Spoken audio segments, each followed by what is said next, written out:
a powerful video. I don't know if any of you have ever seen this. When Matt, our producer, showed it to me, it was the first time I had ever seen this video. This video is almost 40 years old. It was made in the late 1970s. It is a CBS interview with the late Mike Wallace, father of Chris Wallace.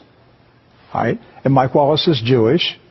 Chris Wallace is Jewish. I'm just setting the record straight. But this was a CBS interview with the Shah of Iran, who was in power at that time.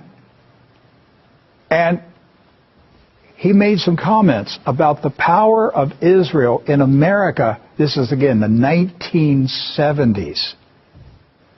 Jimmy Carter was in the White House. Watch this video. It is shocking. It's an eye-opener. You think the Jewish lobby in the United States is too powerful for the interests of Israel? I think so. Sometimes they are disturbing the interests of Israel because they're pushing around too many people. Why would the President of the United States pay attention to that lobby? They are strong. Strong in what sense?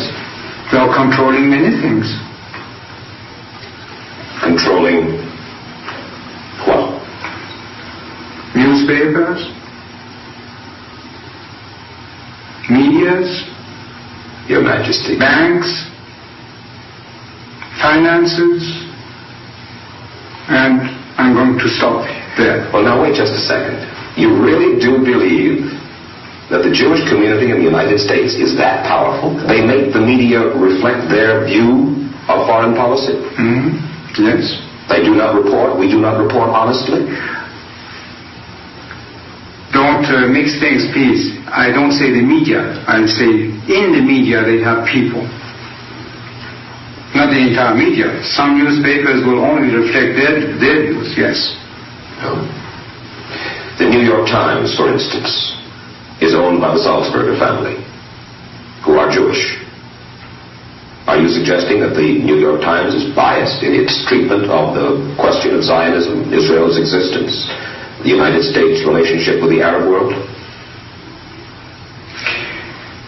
I will have to put all the articles of the New York Times written on this subject and draw the conclusion. You can put this to the computer and it will answer you. What you're saying is that, yes, you do believe. Well, let's wait for the answer of the computer. Washington Post? The same. The networks? Yes. I must say you are speaking with your characteristic candor.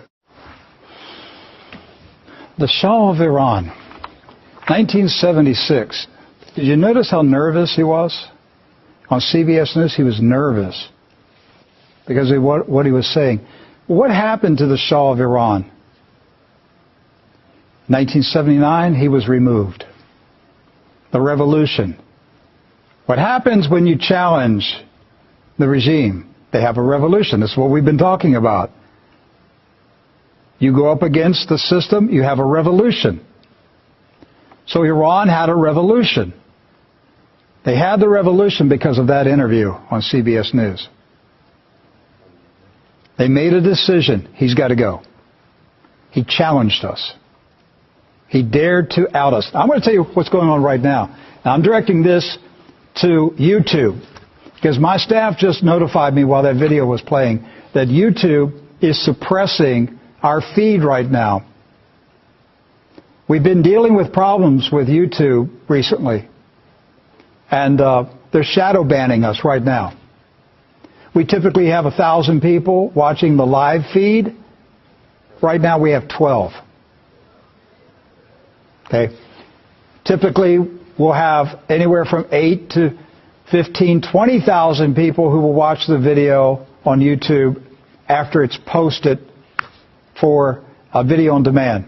We'll see tomorrow what the numbers are. But right now, they are suppressing True News. Who owns YouTube? Do your homework. Find out who owns YouTube.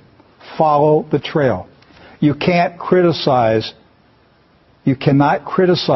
the Zionist beast. You can't do it. That was the Shah of Iran. Where's he at today? Dead. He's dead. And he lost power in less than 3 years after that interview. Yes. And now they're shutting down free speech in America. Soon they will control artificial intelligence.